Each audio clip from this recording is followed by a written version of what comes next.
Students, आप सभी का स्वागत है। आज हम बात करते हैं करंट के एक इंपॉर्टेंट टॉपिक के ऊपर। Topic is CHOGM summit and this topic is equally important for upcoming UPSC exam and any other state exam और या कोई भी वनडे एग्जाम जो कि आने वाले समय में आयोजित होगा। तो चलिए बात करते हैं समिट को लेके।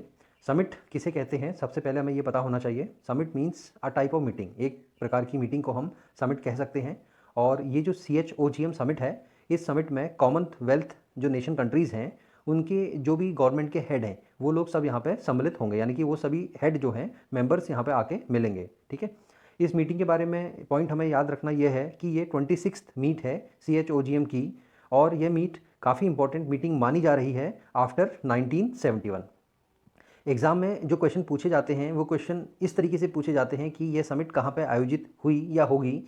तो इसका आंसर है किगाली, जो कि कैपिटल है रवांडा की। आपने ध्यान रखना है। चलिए आगे चल के बात करते हैं इस समिट के विशेष पॉइंट के बारे में। पहला पॉइंट ये है कि यह समिट प्रत्येक 2 वर्ष में आयोजित की जाती है, यानी कि मीटिंग हेल्ड एवरी 2 ईयर्स। और इंडिया का रिप्रेजेंटेशन, जैसे कि अभी हमने बात किया था, किसी कंट्री के हेड के द्वारा इसे रिप्रेजेंट किया जाता है, लेकिन इस बार इसे प्रेजेंट किया जा रहा है इंडिया की साइड से मिस्टर एस जयशंकर, जो कि हमारे क्या हैं, विदेश मंत्री हैं। तो विदेश मंत्री इस बार इस मीटिंग में पार्टिसिपेंट होंगे, ये आप याद रखिएगा। इसके अलावा मीटिंग का एक विशेष पॉइंट क्या है कि यह मीटिंग के अंदर एक चार्टर साइन किया गया। जो चार्टर साइन किया गया, चार्टर क्या होता है, पहले आपको चार्टर का अर्थ पता होना चाहिए। चार्टर का मतलब होता है एक तरीके का डॉक्यूमेंट, ठीक है। और डॉक्यूमेंट भी किस तरीके का, जैसे मान लीजिए आप 4 लोग बैठे हैं और आपने कुछ नियम बनाए हैं, कुछ शर्तें वगैरह बनाई हैं, और उन सब नियम शर्तों को आपने एक पेपर में पेन डाउन कर लिया, और सभी 4 लोगों ने डिसाइड किया कि हमें ये सारी शर्तों को आने वाले समय में मानना है। तो उसी को हम क्या बोलते हैं, चार्टर बोलते हैं। तो ऐसा ही एक चार्टर साइन किया गया है, जिसे एक नाम दिया गया है। नाम क्या है, लिविंग लैंड चार्टर, याद रखिएगा।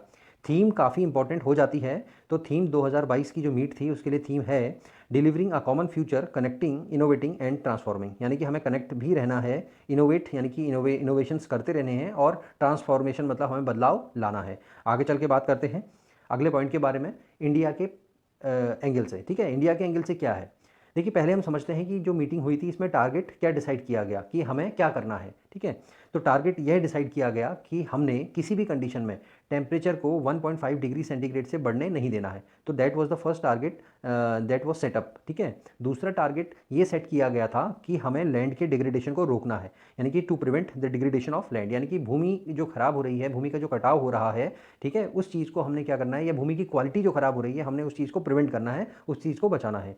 ठीक है, तो इंडिया ने इसी एंगल में एक टारगेट इंडिविजुअली सेट किया कि हम 26 मिलियन हेक्टेयर लैंड को डिग्रेड होने से बचाएंगे, यानी कि खराब होने से हम बचाएंगे। फिगर इंपॉर्टेंट है, याद रखिएगा, 26 मिलियन हेक्टेयर लैंड।